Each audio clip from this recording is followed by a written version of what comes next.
Good afternoon. Thanks for joining CTD this afternoon. Our webinar today is What You Need to Know, Transitioning to Higher Ed for Students with Disabilities. We're pleased to welcome today Alice Wershing. Alice is a resident certified AT professional who has been providing AT services to individuals with disabilities for over 30 years. She's also a certified professional in accessibility core competencies and a licensed educator with the state of Tennessee in elementary education and special education. She currently serves as the technology specialist for disability services at Pellissippi State Community College in Knoxville, providing technology access to students receiving accommodations. Please note that at the end of the webinar, we're going to share a survey slide, and if you're interested in getting a certificate of participation, complete our survey and you can access your certificate. I'll go ahead and pass it on to Alice. Thanks again for joining us. Thank you. Thank you for inviting me to do this webinar. We'll go ahead and get started. Please put in the chat any questions you might have, or if you're having any kind of technical issues, so that folks can get the assistance that they need. Just a few objectives for today's session. Looking at the differences, comparing and contrasting them between services for students who are in the K-12 arena versus the post-secondary arena for students with disabilities. Identify differences between accommodations that are available at the post-secondary institutions versus K-12. And develop an understanding of shifts. By that I mean the transition process and how to prepare for the transition to post-secondary options for students with disabilities. I think we're ready for our poll. So if you could just describe who you are, if you're a family member, an educator, what level you're teaching, if you're at the post-secondary level, if you're a counselor, a therapist, we have some really broad categories here, students who are interested in learning what they need to know, just so we have a sense of who's in the audience.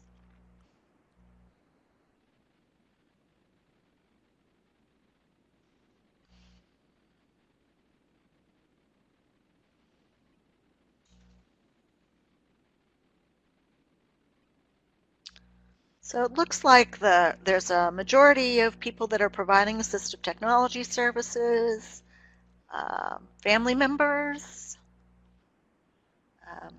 other category, if you want to type in where you think you fit, that's kind of running about the same as assistive technology, and then the smattering of everyone else, educators, counselors, advisors, administrators.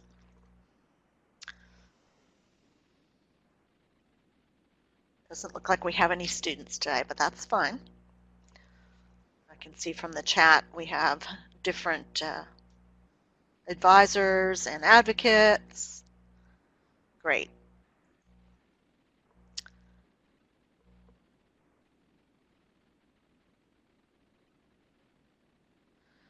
So I'm coming at this from several different perspectives, as you can see, and the learning process is ongoing. As we all know, we're all in this as lifelong learners, but first and foremost as an educator and as an AT service provider.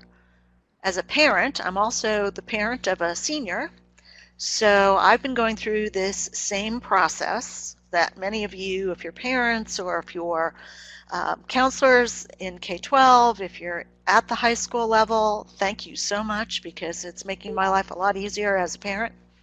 I'm also a sibling. I have a younger brother who has very high functioning autism, who was not able to be successful in post-secondary settings for lots of reasons.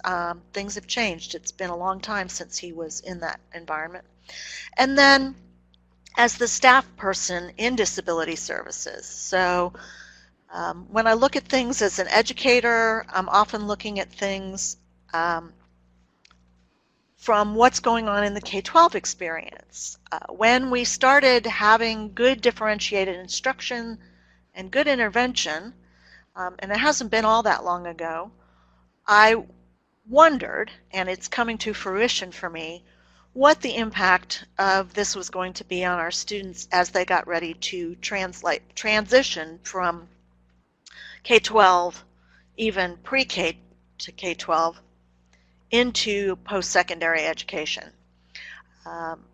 Because so many of the students that we're working with now were provided with opportunities for differentiated instruction in academics. They had good intervention all the way through. Then we come to what happens at graduation. And what I'm finding now as an educator is that we still have pretty significant gaps in our service delivery system. I don't know how things are going to change or if they're going to change, but we are still seeing individuals for whom they've been in a good, well-rounded academic experience where there's been good instruction, good intervention, lots of assistive technology, and they get to the graduation point and they're not sure what to do next. And we'll talk a little bit as the slides go forward about what happens when perhaps post-secondary is not the fit.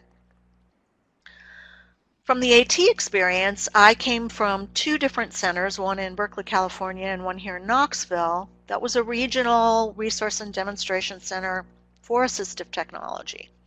And over the course of 30 years, obviously, we've seen lots of changes in technology from the standardized disks that those of us who knew the Apple IIe popped into and did lots of skill mastery, lots of different kinds of software programs for different skills, not necessarily at the beginning that matched up with K-12 curriculum in the general ed classroom, but we still had those things where we could go to and we could do some kind of mastery work, or we could remediate, or we could do some skill enhancement.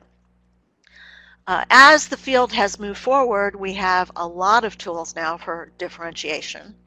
That could be a whole webinar in and of itself as to what kinds of things we can do to provide access to academic experiences for students across a wide range of abilities. Someone who's a single switch user, someone who has visual impairments, someone who has a hearing impairment.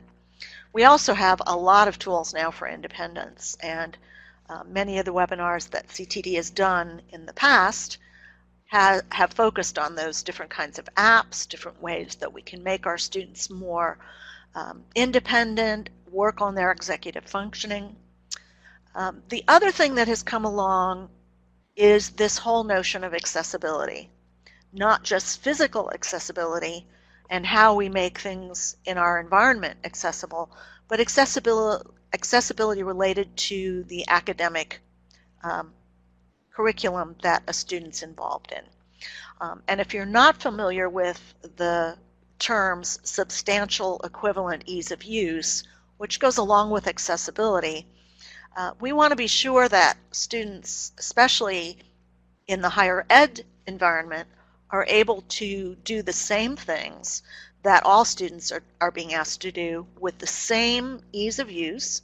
Of course, we all know challenges of technology, but within the same time frame, the same platform, the same experience. And that gets a little bit more daunting as we're looking at how do we make complex information such as STEM information available to everyone so that a screen reader can be used with it, whether I'm a sighted screen reader user or I'm able to use text-to-speech or I can't see the screen at all.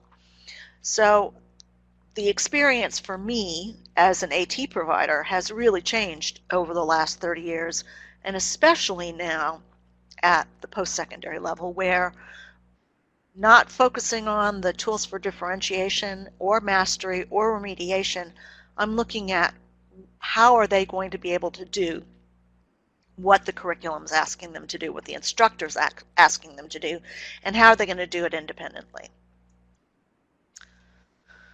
And as a parent, those of you that are going through this, I have lots of friends that are going through this at the same time. It is daunting. The college journey is really difficult sometimes because without the guidance of someone at the school level without the guidance of people online. There's just so much information coming at you at once. So it's a little scary and anxiety producing, and the waiting is the hardest part. We're in wait mode right now at our house for a couple schools, and we have 2 schools that my daughter's been accepted to, but we don't know financial aid. So there's a lot of different things that didn't get considered or may have just begun to be considered for an individual who's getting ready to transition. Mike, I see your question about the same time frame, and we'll have a little bit more discussion about that, but post some more questions about that as well.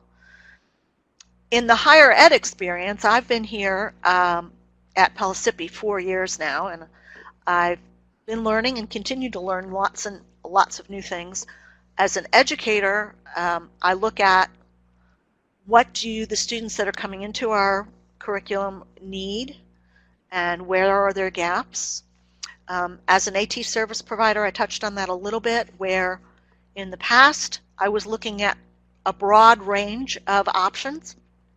Now I'm looking at a lot smaller set of options, so that students who are needing to access the standard curriculum in a learning management system, whether they're documents, Word documents, PowerPoints, however that instruction's being delivered, video, audio, that it is available in a format that everyone can partake of. We still have a lot of work to do related to accessible instructional materials.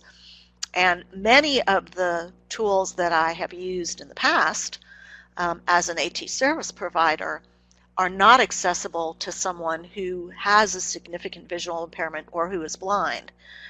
They may be cloud-based and the login screen is not accessible.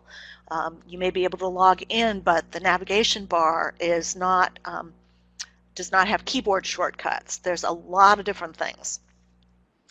As a parent, of course, I'm learning along with everyone else about all the ins and outs of financial aid and the college application and what the students have to do in order to submit their grades. And of course, when I went to school, it was all paper, and now it's all online and emails, and what my role is as a parent and where I can step in and where I should stay out. And then lastly, as the staff member in disability services that does provide the assistive technology, and I'm dealing largely with mostly adult learners or young adult learners, that is a different environment than the K-12 environment, where my role is still the same in terms of finding the right match in terms of assistive technology or finding the right products that will work. But it's less about making sure that the students know how to use it. I mean, I do trainings, but I'm not constantly checking in with them in the way that I would be doing if I were a service provider at a resource center, or if I were working in a classroom or being an advisor on a school campus. So the first place that we need to take a look for our students that are getting ready to transition, of course, is the transition plan. It's part of the IEP. It typically begins at age 14. PACER, I think I saw somebody on the call from PACER. PACER has been a great resource over the years. They were also one of the first resource and demonstration centers for assistive technology, along with our center in Berkeley. So they've been producing lots of good information for a long time, as well as I'm sure all of you that are on the call who are involved in this process at all know that the plan is supposed to be implemented beginning at 14. I have been away from the school system now for several years, from K-12, so I don't know what's changed, how you're handling your transition plans, but the basic purpose is for the student to have goals and objectives for themselves, that we as service providers have goals and objectives along with the student that we're going to help them master or help them explore.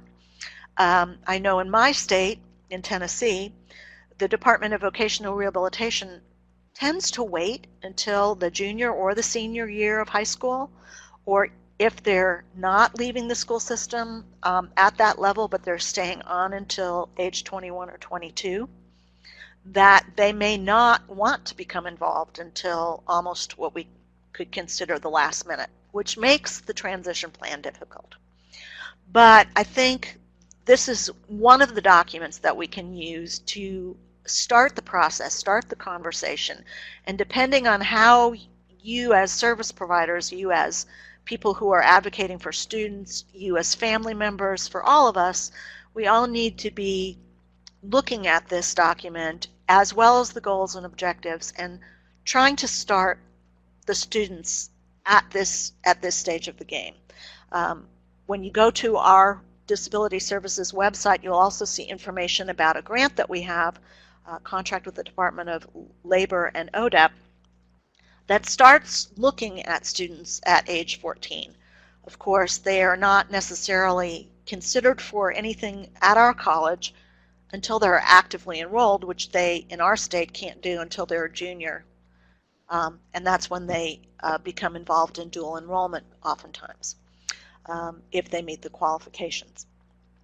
So this is where we can start. Hello? Yeah. What's different? So this is what has stood out to me, mainly from our students and some of the family members that have come in to our program. It's really a very different world.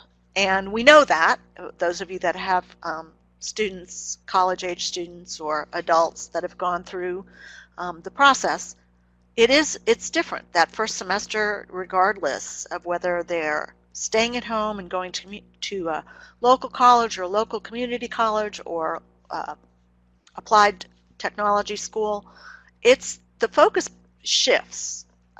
For those of us who have been in K-12, I had a really strong relationship with all of the parents of my students. The parents were equally involved. The focus was on the student, but it was on not only the student, but the parent, the family member, the guardian, whoever was on the team. From what I've seen in my work in higher ed, the focus shifts pretty much all the way to the student. We do have parents that come into our office.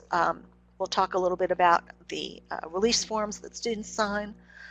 But because the students are being asked to take on more of a role of engagement than perhaps they had in the past, it makes navigating the system a little bit difficult if they haven't been given that information ahead of time.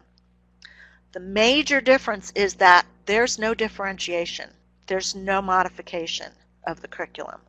The syllabus is the syllabus from the instructor. The assignments are the assignments.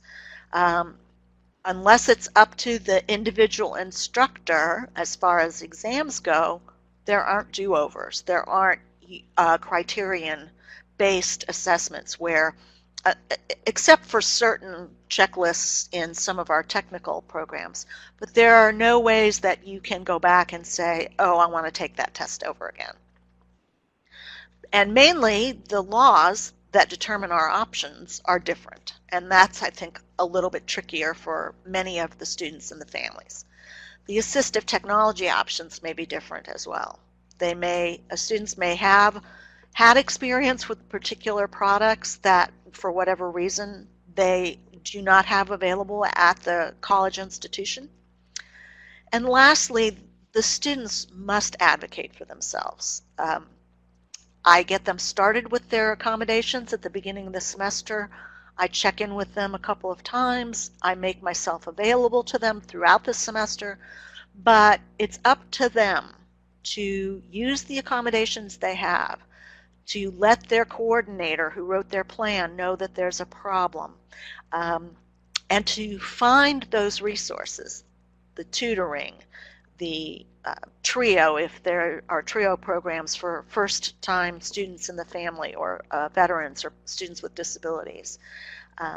Now, we in the Disability Services Office, of course, provide them with the kinds of information that they need. But we're not necessarily going to go with them. We're not going to say, did you go back to TRIO? Did you go back to tutoring? We might ask them again if they come back and they're still having the same problems. But the students really have to take that on. For many of our students, that is a difficult process, and that's part of the reason why my director wrote the grant that we have right now. We have one more year coming up on how do we provide academic coaching, how do we provide career options and career exploration.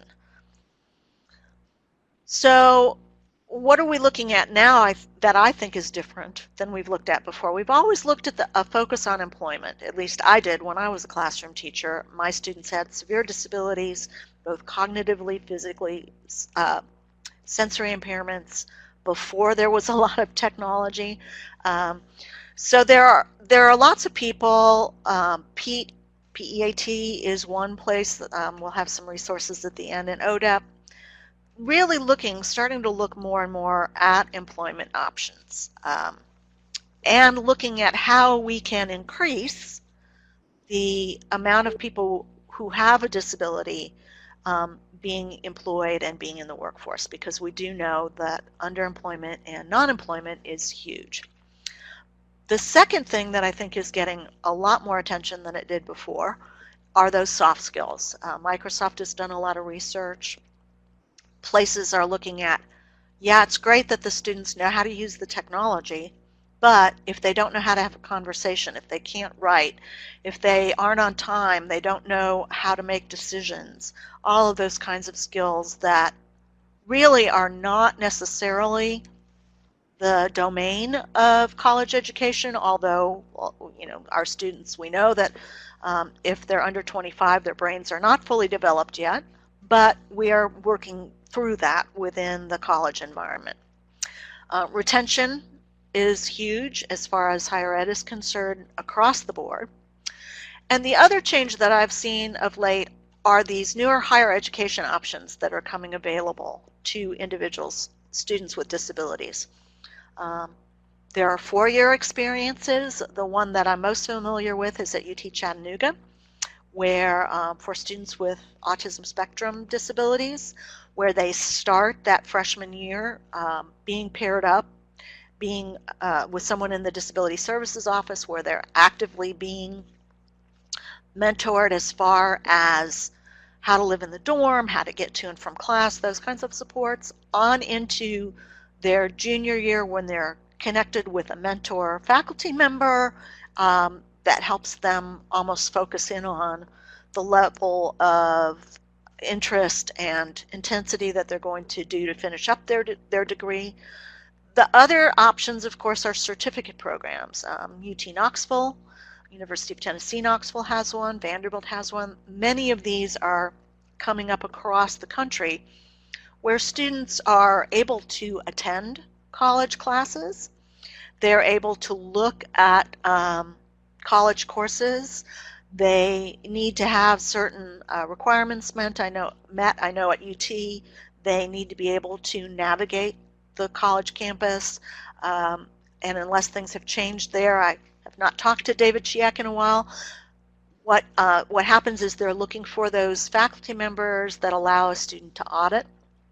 But students that are leaving these particular programs are, to my knowledge, only leaving with a certificate. They're not leaving with an associate's degree or a bachelor's degree. They're leaving with certificates. And again, I think we're still beginning to look at the data as to how many of the students complete those programs.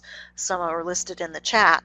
And what the employment rate looks like. What does post-college look like? We want everyone to be a lifelong learner, but how does that happen?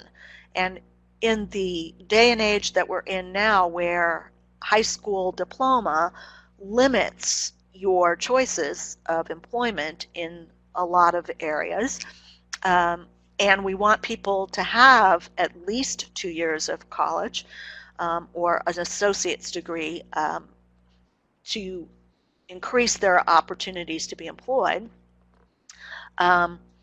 Great, Barb. I'm glad to hear that there's some good outcome data for those programs, because I have not looked at that as of late. So even before I came to Pellissippi, this was one of my favorite quotes, and my boss is definitely of the like mindset, where we want to teach our students to fish. We want them to learn how to do things on their own and how to think for themselves and how to find those resources. Not that we're not going to help them along the way, but it goes back to what I said just a few moments ago, where in my previous jobs, I would have been tracking people down. I would have been making a lot more follow-up phone calls. I would be trying to make sure that things were going well, that they had what they needed. I still have to catch myself when I'm showing someone technology about here's what you can do with it, but my role is not to help them with their homework. I can show them how to use the technology for their homework or for something that they're trying to do, but not necessarily do the kinds of things that I've done in the past, where I've had my educator hat on, I've had my planning hat on, I've had my technology hat on. So that's, I think, where things begin to get a little bit difficult for all of us. So the search starts, right? So what do we look at? Student preferences. Students have ideas about what they want to study, what they think they're interested in, whether it's realistic or not, because we want to try and find ways for our students to plug in as much as possible. College, of course, unless there are other supports available, may or may not be helping them try to figure out, yes, I want this job, or yes, I want that job. You may have career assessment options available to you that can help guide that process, or they may have something that's, currently in their mind that they want to do. Doesn't mean that that's going to remain the same. As a parent, I've watched my students come and go as to, what kinds of things do they want to study. I have friends who have gone the traditional college track who have changed their major 2 or 3 times. I'm hoping we don't do that, but even if they do, there's still, I think, a lot more choices to this generation of students than perhaps those of us that have been out of school for a long time. In the state of Tennessee, we have Tennessee Promise, which is a program that allows students after graduation to go to a community college and receive an associate's degree with very little cost to them. They have to maintain a certain grade point average. They have to do community service. They have to work with a mentor. But this is where I think we're seeing a lot more students begin to think about post-secondary when perhaps they might not have thought about it before, because there are beginning to be options across the country. I know New York has some things. In Tennessee Promise is one of the main ones. We also now have one at the back end. If you have not completed your degree or never got a chance to go for a degree and you're over the age of 24, you can come back now. That's called Reconnect. So we're seeing more and more students, especially on the end of Tennessee Promise, where particularly family members are saying, oh great, let's see how we can make this work, which can be a good thing. It can be a challenge. It may or may not be available everywhere. Do they want to get a certificate? Do they want to get a degree? What are the available supports? What kinds of supports are available at that particular higher education institution? Is vocational rehabilitation providing any kinds of supports? Our system has changed significantly since I've left the Assistive Technology Center. When I was there and doing voc rehab work with clients, there were a lot more supports, a lot more things were paid for, a lot more things were available. Transportation is a huge barrier for a lot of our students. So what are those supports that are out there? Those are the kinds of things that we all need to be looking at. And I sort of think that sometimes we have to look backwards. We have to start at what are their preferences? What do they want to be able to do a year from now if they're just leaving high school, or 2 years from now, because so many kids are getting more and more options. There are gap years, there are volunteer opportunities, there are lots of things that students who are exiting high school can do or want to do rather than going straight into college. And then what is it 5 years out? What does it look like? What are the options? What are the things that the data is saying about the employment rate, or anything that a prospective college student, college-bound individual would be looking for? Again, certificate versus a degree, depending on what they want to do. There may be advantages to both, or their goals may dictate a certificate's going to be enough because I meet the standards of that industry, versus I'm going to need a degree, whether it's an associate's or a 4-year. Whether or not universal design is available as a support, if you can get a sense of what the students' learning style needs are, what kinds of situations do they learn in best, do they need small class size? And I think this is true for any student, not just our students with disabilities. What kinds of places are going to be better for that individual? Are they going to need to stay in town? Are they going to need to live at home for that first year? Is that a possibility? Are they going to go away, but they need particular supports to meet their needs? Going away for the first time is hard for everyone. What are the accessibility issues? Not just the environment, as far as how are people going to get around or get to and from their classes, but also the accessibility supports that are available for the curricular materials. If you have a student who's been using a screen reader because they're blind most of their life, then they're going to need to have that conversation even more so with the Disability Services Office, as well as some of the academic advisement, to find out who has had the best success in terms of providing options. It's one of the things that when our coordinators work with students, since I don't write the accommodation plans, they're looking at who has the smaller class size, what teachers have already put into place some universal design practices and made sure that they can supply accessible materials. Available supports of any kind, and again, voc rehab and what their involvement might be. So those are just some things to consider as you're beginning to look through. Career assessments are really helpful, again, in terms of trying to figure out what the student preferences are if they don't already have them.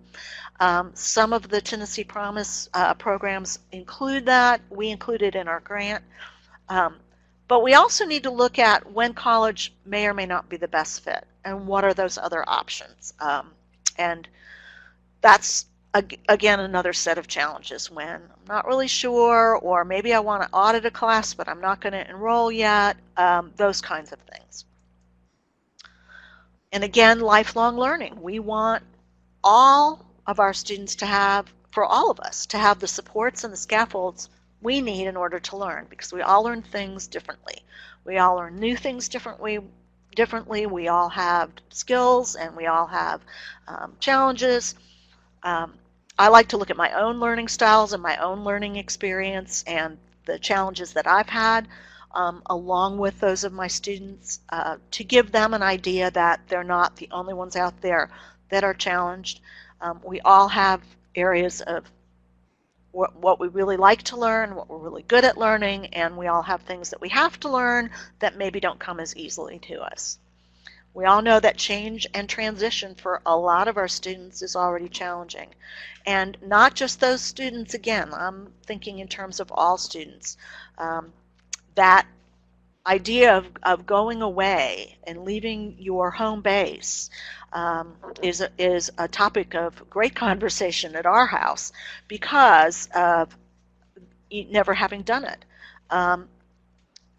And I'm beginning to look at this, okay, what are the plans for the backups, depending on what our final decision is, and how far away is the student going to be, and how are you going to make sure that they have access to funds and to food and all of those kinds of things. So I'm at that ask for assistance level and in a lot of things that I do because I have friends who've been through this process. I have colleagues who've been through this process, and I'm learning on a daily basis about what happens for our students as well. Scaffolding is that term. I just threw this in here because it's a term that I think is important to know about in terms of the way that we work as adults and how we provide scaffolding to our kids, whether we're parents, whether we're teachers, that it supports them in learning those new skills, and then as they take on more and more, as they get older, as they're more able, when they can do it for themselves, then we remove those supports. But for many of our students, that time between putting in the support and removing it is either a very long period of time or it may never be removed completely. So those are the kinds of things that we need to really research and look at when students are starting the process of looking at higher ed. That focus shift, again, all along through K-12, as long as our students are still minors, or if they're conserved or they have power of attorney, there's this dialogue that goes on with the family member, regardless. What struck me in my first few months and first year at higher ed is this shift, that if there's not a FERPA on file in the student's record, then we don't talk to the parent. We might, well, it's not that we won't talk to them, it's just that we won't talk to them about specifics. We won't be able to say, you know, this is what we discussed in a meeting. So the student may or may not know that they need to sign the document. We have it online now. It used to be that they had to go to admissions and records to do it. But many parents are surprised at this, and many colleagues are surprised at, well, you know, all along I've been able to talk to whoever I wanted to talk to, and I was able to get all that information, like report cards, like transcripts. I don't think we have anything that can be reported about whether or not a student's going to class, unless that's something that the instructor wants to provide. But again, we've always had this dialogue as educators and family members and team members of being able to have those conversations that we've always wanted to have, regardless. It's tightened up a little bit as HIPAA has come into play, but this is one of the major things that I think people are, again, surprised by, that when a student comes in, if they decide to bring their parent, that we're focusing the conversation on the student, waiting for them to answer, asking them to focus on the answer, trying to move them away from constantly looking at someone else to provide that information. And there's the, I had it in high school. And I'm sure that a lot of our students are aware of the kinds of accommodations, modifications, things that are being used in their programs, or they may not. So regardless, it's different. Regardless, everyone has needs that are unique. They all have to learn new ways of doing things, finding their way around. What do I do when I go to the wrong room, or the class gets changed, or I get lost? Because there is no legislation that says that you get the same academic support that you got in high school at the college level. We still may look at the IEP or the 504 plan or anything that is can assist us in making those decisions. We have some specific documentation requirements, but they're not going to get that I had someone sitting taking my notes. They're not going to have someone read to them.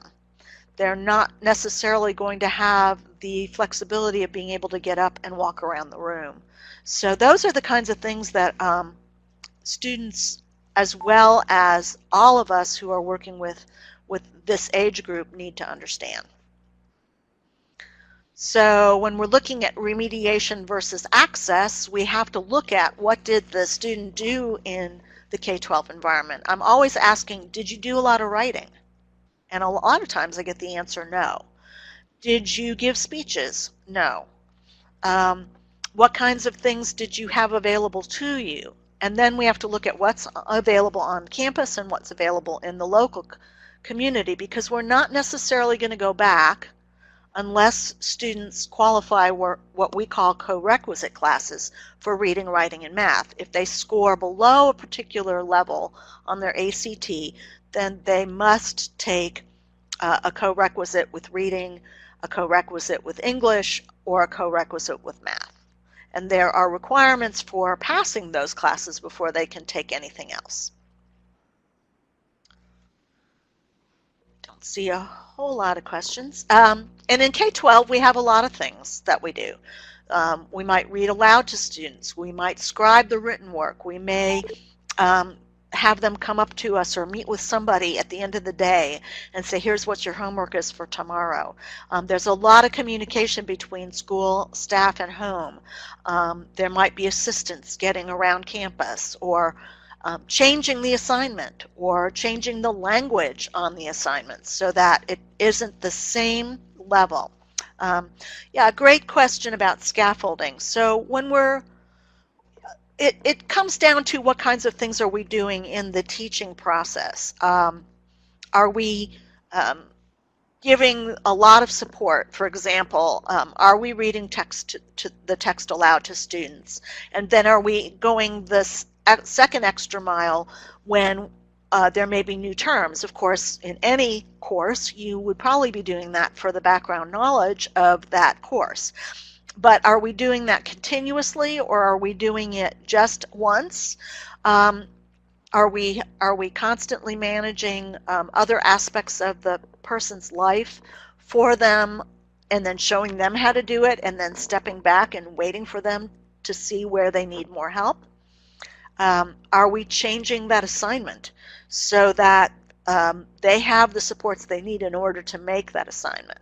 Not that you wouldn't do that in a typical college class, because when I've taught courses myself, I do that where I'm not giving them the whole assignment at once if it's a semester-long course.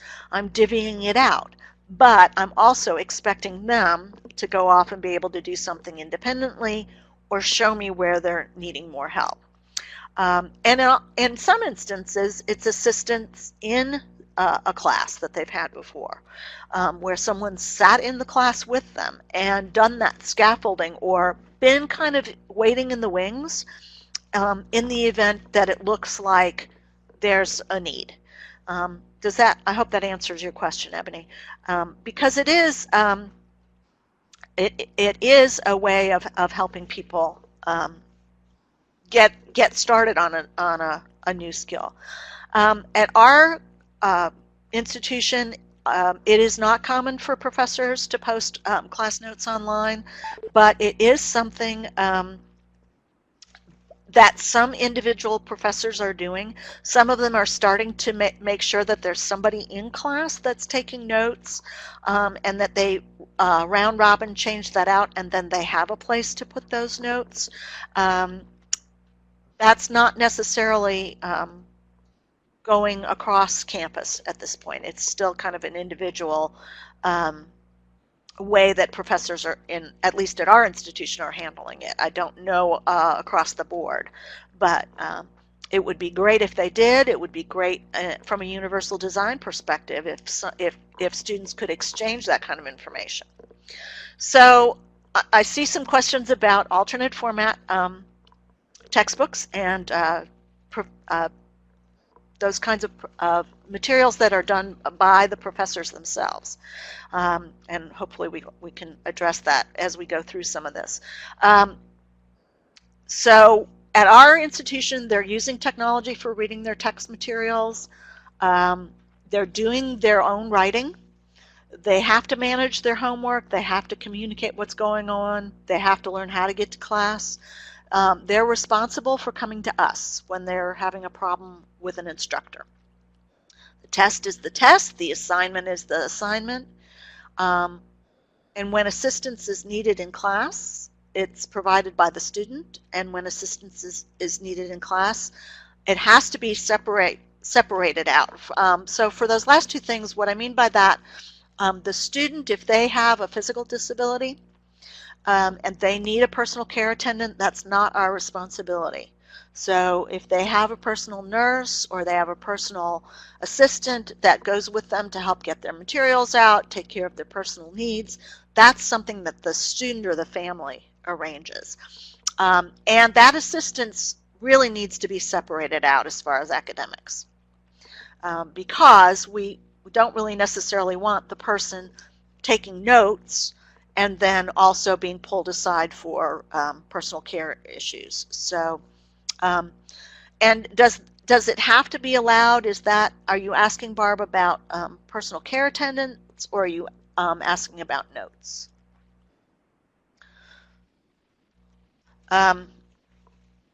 Every school has a self-disclosure type of form, but we do know that there are a lot of students who are not going to disclose, particularly if they don't know what their actual disability might be, or if they don't want to be singled out, or they think that the instructor is going to call them out in class. They may not even understand what was on their 504 plan or their functional limitations. Barb, as far as it being allowed, I'm not clear on what the law says about that. The personal support for note-taking is part of the accommodation plan. So in the instance that I'm thinking of, one of our students does have someone that goes into the classroom with them to make sure that his physical state is accommodated and taken care of. He has trouble keeping his eyes open. He has trouble using his hands from time to time. So that is the part that the family is responsible for. Personal support for note-taking is part of the accommodation plan, or assisting someone who maybe can't take pictures from the board if that's on their accommodation. We do have a parent that does go from time to time with her student because of nursing staffing. It's tricky. It's very tricky. And that's where sometimes it gets a little bit difficult for family members who have been really involved with their students and going to class or standing outside the door and listening or being a note taker. It's very tricky. But we do have a couple of students for whom someone that is not a college staff person is going with them to class. And it really does need to be focused on their personal care. Every institution is going to be different, so you really do need to pay attention to what kinds of things they'll accept. Testing does need to be on an adult scale.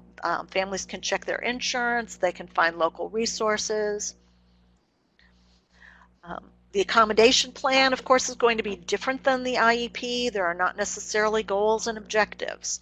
There are ways of presenting information, extra time on tests, where they take their tests, what kinds of material needs to be provided, electronic format. Again, the focus is on accessing the curriculum at the same way that any student would. I know there was a question, the same time frame. So an assignment is given, there's a worksheet that has to be filled in, and that needs to be in a format that everyone can use so that they can complete it.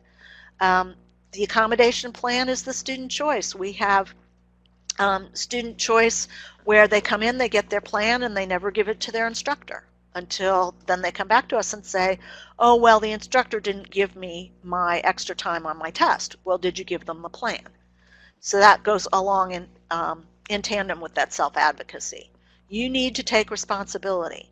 You need to let us know if you're having a problem. You need to turn in your plan. You need to become more independent, which is hard for a lot of our students. Sometimes they can get accommodations from the Disability Services Office in order to take their placement tests or their ACT or their SAT, but again, it's to let them demonstrate what they know, to access the information, so if the test needs to be read aloud, and maybe they don't want it. So we have a lot of students that they don't want all of their accommodations. They go on the plan, and yes, you can order the book in PDF format. I'll take a couple questions at the end about accessible and electronic format materials, because that's 35% of my job is getting the accessible materials. So here's a couple of things that students can do to get ready if you have assistive technology in your school systems, or if there is a resource and demonstration center or someplace they can go. All the states now have technology access project places that people can go. Visit those disability services offices. Go and see what kinds of technology do they have. How do they provide, especially if students have been getting any kind of electronic materials, anything through NIMUS, through the repositories, through Bookshare. How does that work so that they're prepared? Because the more they know their options, the better they can take that active role. Looking for technology options, including assistive technology. Do they know how to email? Just because students are texting, they may or may not know how to email, especially when you get a response back when you say, you missed your appointment, would you like to reschedule? And you get my bad back as the email. So we want to encourage our students to understand how to do certain things. They may need to establish some new routines, or work with an AT specialist, or start learning how to take the bus, all of those things. What can we do as educators? Again, we can become aware of what technology is out there. We can look at those transition plan goals and help the students find some opportunities, connect to higher ed, or just do the research of looking what's out there, what kinds of things are students needing to think about before they think about going to college. Opportunities to practice independent skills, and especially those soft skills, all of those communication skills, executive function, all of those kinds of things. What we as family members can do, I don't necessarily need to know about assistive technology, but I'm always working on looking at technology for my daughter. And of course, when you have a teenager, they're often saying, I already know about that. Connecting with educational staff and higher ed people, and again, a lot of the same things. We as family members need to be available to explain things when they don't make sense, because again, we know our students' brains, especially if they're leaving at 17, 18, that they're not fully developed. They may not get the subtle nuances. They may be sifting through those scary feelings of, oh my gosh, I'm going to go off to college, and oh my gosh, in this amount of time from now, I'm not going to be living at home, and to encourage that independence. We get some information, Barb, from the performance information from the IEPs. I don't write the plans and I don't look at the documentation, but the coordinators do, and that our students can get temporary accommodations for a semester if they have an IEP, but then they have to bring in, especially if it's someone that's needing an educational psychological or a psychoeducational evaluation, they need to bring that in on that adult scale. And then of course, just some words as I was processing all of this, it really is a stressful process for everyone. The students are stressed. Some days they're not so stressed. Other days they're up all night. We all need to be asking questions. We all need to take a deep breath and say, okay, for tonight, we're not going to talk about this. We're going to go watch a movie. It is all going to work out, and it took me 3 years to get there, but to where I wasn't stressing myself about what was my daughter's future. But if it doesn't, if my daughter goes off, or if your son or daughter or your student goes off and it doesn't work, students transfer, students take a break. You'll find what works for you. And again, take care of everybody in the process. Make sure you eat, make sure you sleep, do what you need to do as far as getting through the day. Challenges, basically being patient, being available, that paperwork, the forms, all of that. And once you make a decision, get started as soon as you can. You'll have a new team to think about, different people on campus, different things, different places that you can go for information, and my contact. The second email is my personal email, but you can also reach me through Pellissippi. So as far as the electronic format materials and the textbooks, you depending on your role, Amelia, I don't know what your role is. When I was at the Resource Center, there were sometimes I could order the books in PDF, but sometimes not because I wasn't with a college or a school system. I use Access Text Network. I use the publishers when I have to, when the publishers are not members of Access Text. The PDFs may or may not be accessible from the publisher, so you still need to do some tweaking perhaps when you get them. AMAC, which is through Georgia Tech and other places like AMAC, for a fee will convert your books. The publishers are aware of the issues.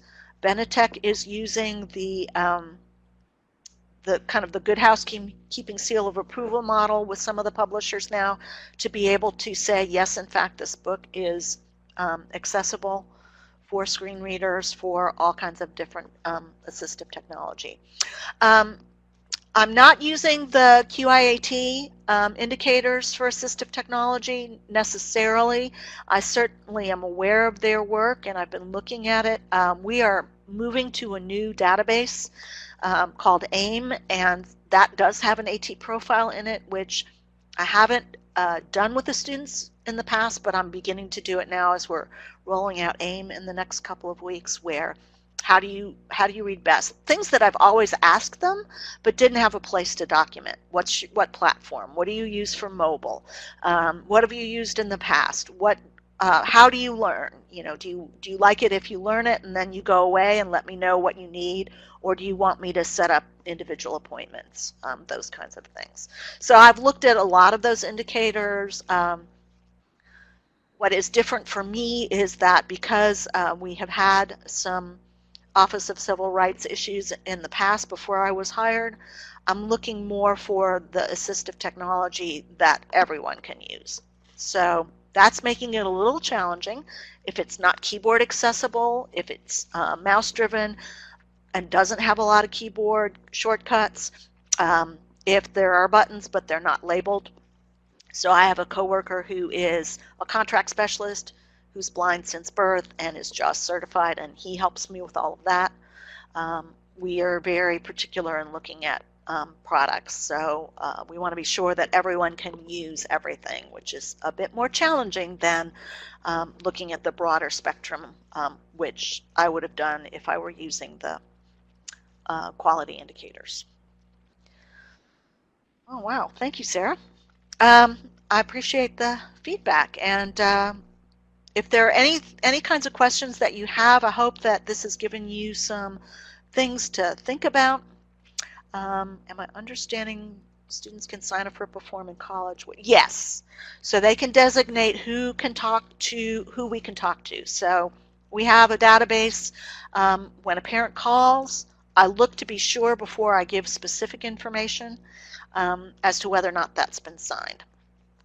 And that's just in the college records. So that's for all the students. Well, you're welcome. This has been fun. This is my first time and I've really enjoyed it. Thank you. Thank you. Again, feel free to reach out to me at any point if you have any questions. The archive and the PowerPoint will be up. Keep watching the website. And I hope everybody has a good rest of the day.